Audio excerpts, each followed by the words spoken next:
In the beginning of cinema, the cinema of attraction was the primary form used by those such as the Lumiere brothers to showcase this new technology.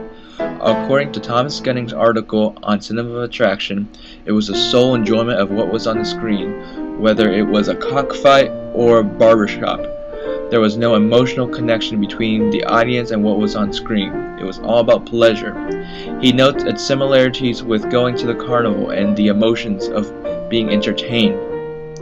However, with the creation of the narrative cinema, the cinema of attraction would go underground.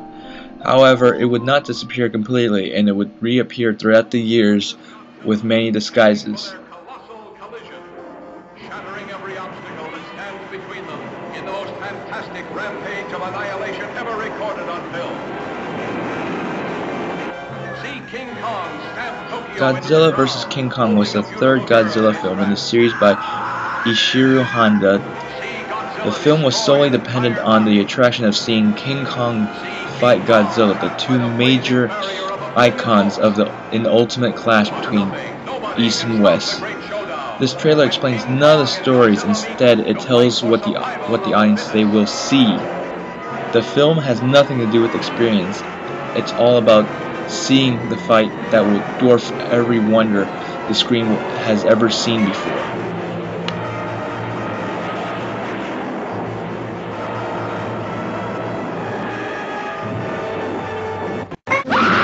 Godzilla vs. King Kong wasn't the only film during the 60s to use showmanship to attract their audience. Of the living dead.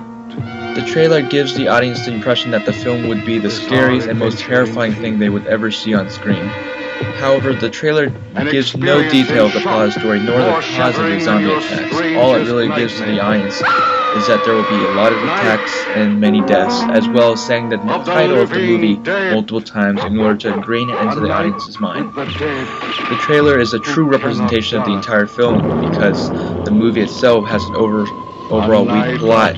Each scene is strung together by a series of attacks.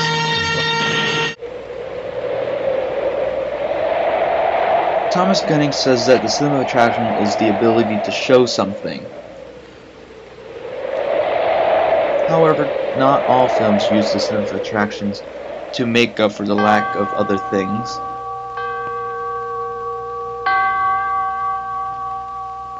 Rosemary's Baby is an example of a film that uses cinema of attractions to enhance itself.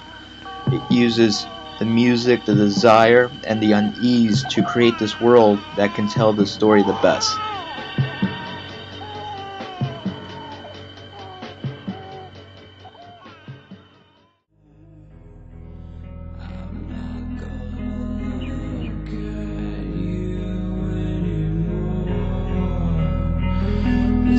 Poor Little Rich Girl lacked any sort of narrative, instead focuses on presenting the audience with a somewhat blurry portrait of Edie Sedgwick, a wealthy socialite and Andy Warhol's first superstar.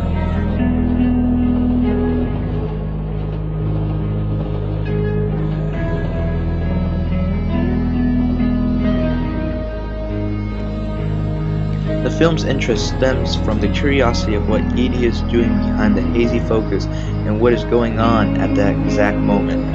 Despite the progression of time, there is no drama unfolding as there is no real motivation behind her actions.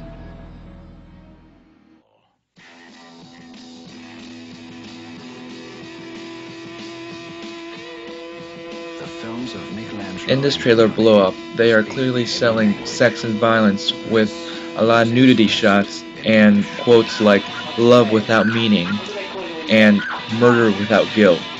And they're also using the attraction of the location of the film, using quotes as "the dazzle of London today." The trailer also makes a big point of selling the director, saying that it is his first film in English. Though this film may have been nominated for the Academy, this trailer is clearly not focusing on that aspect of the film. Murder without guilt. At the dazzle and the madness of London today. You are an eyewitness. To conclude it all, Thomas Gunning was right. The cinema of attractions never did go away completely. Instead, it would reappear through different disguises, such as during the 1960s, it would be through the spectacles used by independent filmmakers to either 1. Enhance their films, or 2. To be used to make up for the lack of other things. Even now, the cinema of attraction is still among us. However, we must ask ourselves, what is their reason for using the cinema of attractions?